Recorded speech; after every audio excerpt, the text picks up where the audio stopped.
ඒ මොකද බං උඹේ බඩ බඩින් ගෑණි වගේ.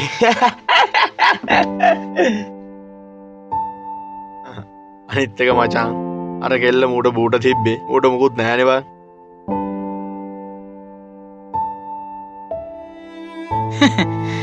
ඒකත් එක්කම උන්ගේ අම්මයි තාත්තයි මූ අයින් කරලා තියන්නේ බං. බලපන් මුගේ මූණ හැටි තියන් ඉන්නවට අපිට ගහන්න ඕන.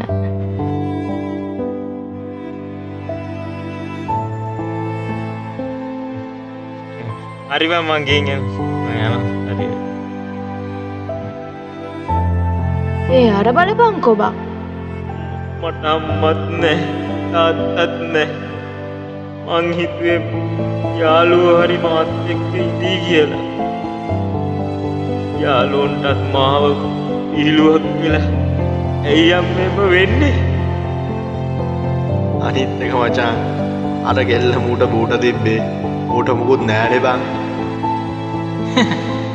ඒකත් එක්කම උන්ගේ අම්මයි තාත්තයි මූ අයින් කරලා තියන්නේ බං. මාවත් ගන්නකෝ අම්මේ ඔයා ළඟට. ඒ මොකද බං උඹේ බඩ බඩින් ගෑණි වගේ. බලපන්කෝ මුගේ මූණ හැටි මුව තියාගෙන ඉන්නවට අපිට ගහන්න ඕන.